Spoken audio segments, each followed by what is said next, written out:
আসসালামু আলাইকুম। আজ 12ই আগস্ট 2024 সাল, 28শে শ্রাবণ 1431 বঙ্গাব্দ, 5 সফর 1446 হিজরি। আপনারা দেখছেন দেশের প্রধান প্রধান পত্রিকা থেকে আজকের সারাদিনের সর্বশেষ খবর।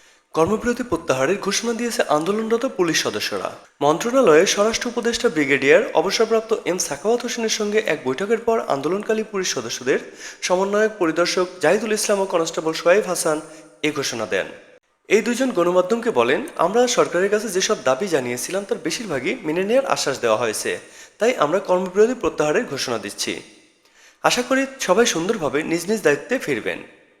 শিক্ষার্থীদের কোটা সংস্কার আন্দোলনকে কেন্দ্র করে দেশব্যাপী পুলিশের সঙ্গে আন্দোলনকারীদের সংঘর্ষে হতাহতের ঘটনার বেশ কিছু দাবিতে গত 6 আগস্ট থেকে কর্মবিরতি ঘোষণা দেয় বাংলাদেশ পুলিশ অধস্তন কর্মচারী সংগঠন। রবিবার রাতে স্বরাষ্ট্র মন্ত্রণালয়ের সম্মেলন কক্ষে আন্দোলনরত পুলিশ সদস্যদের সঙ্গে বৈঠক করেন স্বরাষ্ট্র উপদেষ্টা ব্রিগেডিয়ার এম সাখাওয়াত হোসেন। বৈঠকে পুলিশের আইজিপি, র্যাবের ডিজি সহ বিভিন্ন পর্যায়ের কর্মকর্তারা উপস্থিত ছিলেন। এদিকে বদলে যাচ্ছে পুলিশের ইউনিফর্ম লোগো। এই পোশাক এবং লোগোর প্রতি জনগণ এবং ছাত্রদের ঘৃণা জন্মে গেছে, তাই তারা এর পরিবর্তন চান। এদিকে 7 দিনের মধ্যে দ্রব্যমূল্য কমানোর আলটিমেটাম দিয়েছে ছাত্র সমাজ। জাতীয় ভোক্তা অধিকার সংরক্ষণ অধিদপ্তরের প্রধান কার্যালয়ের সভাকক্ষে আয়োজিত এক মতবিনিময় সভায় এই আলটিমেটাম দেওয়া হয়। তারা বলেন, আগামী 1 সপ্তাহের মধ্যে দ্রব্যমূল্য জনগণের ক্রয় ক্ষমতার মধ্যে আনতে বাণিজ্য মন্ত্রণালয়ের অধীনস্থ সব দপ্তরকে আলটিমেটাম দিয়েছে বৈষম্য বিরোধী ছাত্র আন্দোলন। এই সময়ের মধ্যে পরিস্থিতি নিয়ন্ত্রণে প্রয়োজনীয় ব্যবস্থা গ্রহণ করতে না পারলে এসব দপ্তরের কর্মকর্তাদের পদত্যাগ করার আহ্বান জানানো হয়। ছাত্রদের টানা আন্দোলনের 27 দিনে দেশে প্রায় 606 জন কিংবা তারও অধিক মানুষ নিহত হয়েছে। নিহতদের মধ্যে অধিকাংশই ছাত্র। মর্গে পড়ে আছে আরও 20 লাশ। একগুচ্ছ সিদ্ধান্ত নিল অন্তর্বর্তী সরকারের উপদেষ্টা পরিষদ। বাংলাদেশ ব্যাংকের গভর্নর ও ডেপুটি গভর্নর নিয়োগ সহ অন্তর্বর্তী সরকারের উপদেষ্টা পরিষদ আজ একগুচ্ছ সিদ্ধান্ত নিয়েছে। বাংলাদেশ ব্যাংকের গভর্নর ও বিএসইসির চেয়ারম্যানের পদত্যাগপত্র গ্রহণ করে বৈঠকে শিগগিরই বাংলাদেশ ব্যাংকের গভর্নর নিয়োগের সিদ্ধান্ত নেওয়া হয়েছে বলে এক সংবাদ বিজ্ঞপ্তিতে জানানো হয়েছে। বাংলাদেশ ব্যাংকের ডেপুটি গভর্নরদের শূন্য পদে নিয়োগের সুপারিশের জন্য মুসলিম চৌধুরী, আহসান এইচ মনসুর ও নজরুল ইসলামের সমন্বয়ে একটি সার্চ কমিটি গঠন করা হয়েছে। সিদ্ধান্ত অনুযায়ী যত তাড়াতাড়ি সম্ভব সকল আহত আন্দোলনকারীদের একটি তালিকা প্রস্তুত করা হবে এবং তাদের চিকিৎসার খরচ সম্পূর্ণভাবে সরকার বহন করবে। স্বাস্থ্য মন্ত্রণালয় সেই অনুযায়ী সকল হাসপাতালকে নির্দেশ দেবে। সরকার নিহত আন্দোলনকারীদের পরিবারকেও সহায়তা করবে। পররাষ্ট্র মন্ত্রণালয় অবিলম্বে বাংলাদেশের ছাত্র ও জনগণের সমর্থনে প্রতিবাদ করার জন্য সংযুক্ত আরব আমিরাত কর্তৃপক্ষ কর্তৃক গ্রেপ্তারকৃত এবং দণ্ডিত 57 বাংলাদেশিদের মুক্তির জন্য আলোচনা শুরু করবে। প্রয়োজনে প্রধান উপদেষ্টা নিজেই সংশ্লিষ্ট সরকারের সঙ্গে কথা বলবেন। সব চুক্তিভিত্তিক নিয়োগের তালিকা তৈরি করা হচ্ছে, যদিও কিছু কিছু বিতর্কিত চুক্তি অবিলম্বে বাতিল করা হবে, বাকিগুলো পর্যায়ক্রমে বাতিল করা হবে। সকল নিত্য প্রয়োজনীয় জিনিসপত্রের সরবরাহ নিশ্চিত করতে হবে। কোথাও কোথাও ধর্মীয় সংখ্যালঘুদের উপর হামলার ঘটনা গভীর উদ্বেগের সঙ্গে উল্লেখ করা হয়েছে।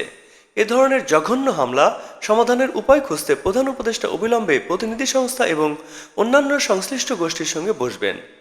মেট্রো রেল 17ই আগস্ট শনিবার থেকে চালু হবে, তবে মেরামত না হওয়া পর্যন্ত কাজীপাড়া এবং মিরপুর ক্ষতিগ্রস্ত স্টেশনে রেল থামবে না।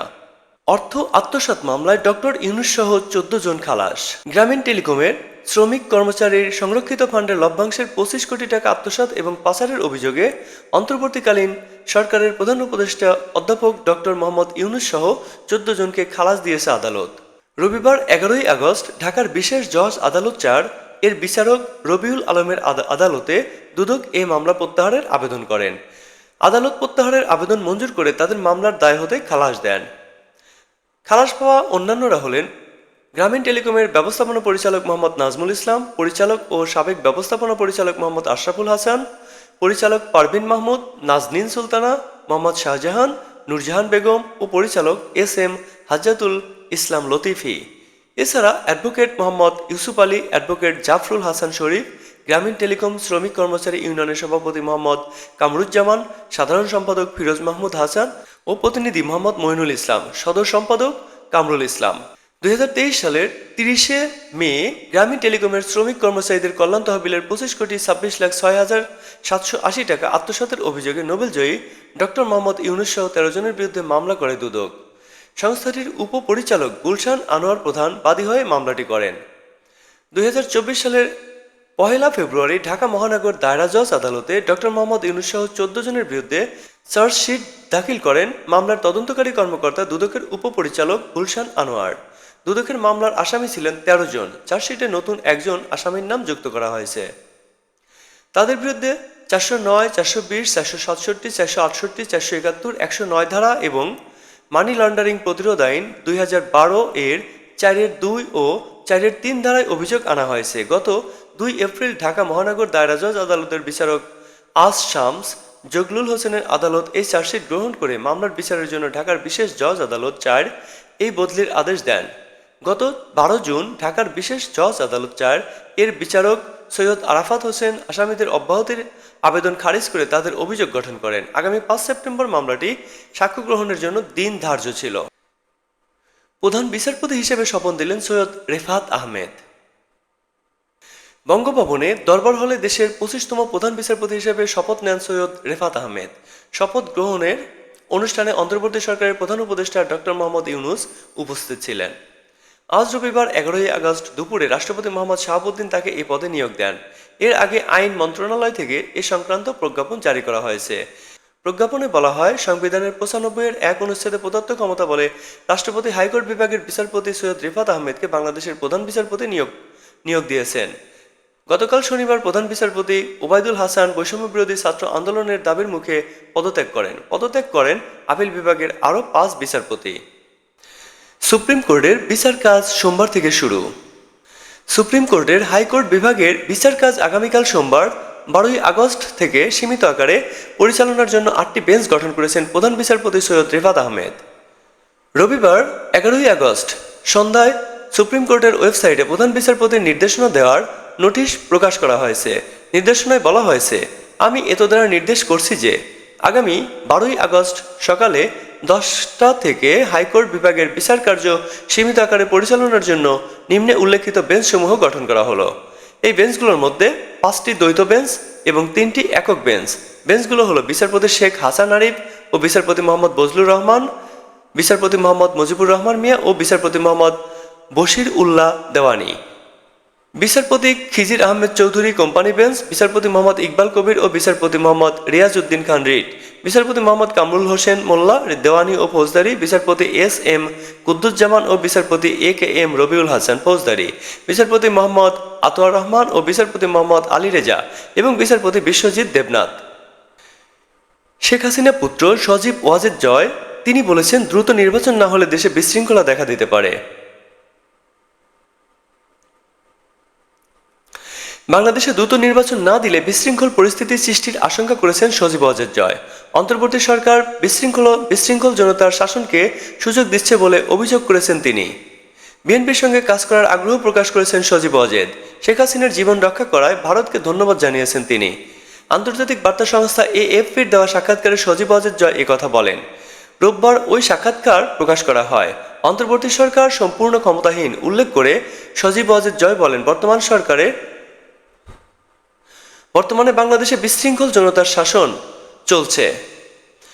বিশৃঙ্খল জনতা যদি কাল বলে, না আমরা অমুক ব্যক্তিকে অন্তর্বর্তীকালীন সরকারে চাই না, তাহলে তাদের পরিবর্তন করতেই হবে। সজীব ওয়াজেদ এই মন্তব্যের মধ্য দিয়ে আন্দোলনকারীদের দাবির মুখে প্রধান বিচারপতি, কেন্দ্রীয় ব্যাংকের গভর্নর, পুলিশ প্রধান সহ সরকার ও রাষ্ট্রের শীর্ষ পর্যায়ের কর্মকর্তাদের সরিয়ে দেওয়ার দিকে ইঙ্গিত করেছেন।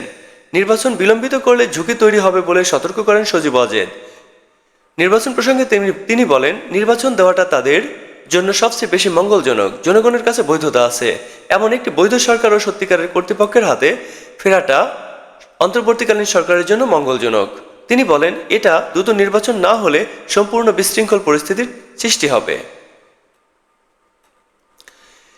বাংলাদেশে গণতন্ত্র প্রতিষ্ঠায় আওয়ামী লীগ অত্যন্ত গুরুত্বপূর্ণ উল্লেখ করে সজীব ওয়াজেদ বলেন, আমাদের লাখ লাখ সমর্থক রয়েছে, তারা কোথাও যাচ্ছে না। আওয়ামী লীগকে বাদ দিয়ে বাংলাদেশে গণতন্ত্র প্রতিষ্ঠা করতে পারবেন না। এটা কখনোই দেশের অন্তত অর্ধেক মানুষের কাছে গ্রহণযোগ্য হবে না। তিনি বলেন, এটা হবে বিএনপি ও আওয়ামী লীগের মধ্যে। আমাদের একসঙ্গে কাজ করা দরকার। শেখ হাসিনার বিরুদ্ধে আন্দোলন ও সংঘর্ষ উস্কে দেওয়ার পিছনে বিদেশি শক্তি কাজ করছে বলে মনে করেন সজীব ওয়াজেদ জয়। তবে এমন দাবির সপক্ষে তিনি কোনো প্রমাণ দিতে পারেননি। বিদেশি শক্তির হাত প্রসঙ্গে সজীব ওয়াজেদ জয় বলেন, কেবল কোনো গোয়েন্দা সংস্থায় অস্ত্র চোরাচালান করে এনে তা বিক্ষোভকারীদের সরবরাহ করতে পারে। শেখ হাসিনাকে আশ্রয় দেওয়ায় ভারত সরকারের প্রতি কৃতজ্ঞতা জানিয়ে সজীব ওয়াজেদ জয় বলেন, তার শেখ হাসিনার জীবন রক্ষা করায় ও তাকে নিরাপত্তা দেওয়ায় আমি ভারতের প্রধানমন্ত্রী নরেন্দ্র মোদী সরকারের প্রতি কৃতজ্ঞতা প্রকাশ করছি। এদিকে ব্রিগেডিয়ার মোহাম্মদ সাখাওয়াত হোসেন সতর্ক করে দিয়ে বলেন, রাষ্ট্র কারো ব্যক্তিগত সম্পত্তি না। বৃহস্পতিবারের মধ্যে কাজে না ফিরলে পুলিশের চাকরি থাকবে না, চাটুকারি করলে মিডিয়া বন্ধ। অন্তর্বর্তীকালীন সরকারের স্বরাষ্ট্র উপদেষ্টা ব্রিগেডিয়ার জেনারেল অবসরপ্রাপ্ত এম সাখাওয়াত হোসেন ব্যস্ত দিন পার করছেন। গতকাল তিনি রাজারবাগ কেন্দ্রীয় পুলিশ হাসপাতালে অসুস্থ পুলিশ সদস্যদের দেখতে যাওয়া সহ নিজ দপ্তরের কর্মকর্তাদের সঙ্গে মত বিনিময় করেছেন। গণমাধ্যমকে পরিস্থিতি অবহিত করেছেন। গণমাধ্যমের সঙ্গে কথা বলার সময় হুঁশিয়ারি উচ্চারণ করেন অনুপস্থিত পুলিশ সদস্যদের কাজে যোগ দেওয়া নিয়ে। বলেছেন, বৃহস্পতিবারের মধ্যে কাজে যোগ না দিলে ধরে নেওয়া হবে তিনি কাজে যোগ দিতে ইচ্ছুক নন। যেসব শিক্ষার্থী সড়ক নিরাপত্তা কাজ করছেন তাদের সনদ দেওয়া হবে বলেও জানিয়েছেন উপদেষ্টা। এছাড়াও চাটুকারদের বিষয়ে কড়া বার্তা দিয়েছেন তিনি। ওদিকে স্বরাষ্ট্র উপদেষ্টার আশ্বাসে পুলিশ কর্মবিরতি প্রত্যাহার করে নিয়েছে। পুলিশের যেসব সদস্য এখনো কর্মস্থলে ফেরেননি তাদেরকে 4 দিনের আলটিমেটাম দিয়ে এম সাখাওয়াত হোসেন বলেন, আগামী বৃহস্পতিবারের মধ্যে সবাইকে কর্মস্থলে ফিরতে হবে। দেশে পুলিশ ফিরে না এলে কি অবস্থা হতে পারে তা আপনারা জানেন। একটু আগে ব্যাংকের মধ্যে মারামারি দেখলাম। আপনারা বাংলাদেশের প্রধান প্রধান সংবাদপত্রের শিরোনাম এবং খবরগুলো দেখলেন। এরকম আরো নতুন নতুন খবর পেতে অবশ্যই আমাদের চ্যানেল সাবস্ক্রাইব করে সাথেই থাকুন।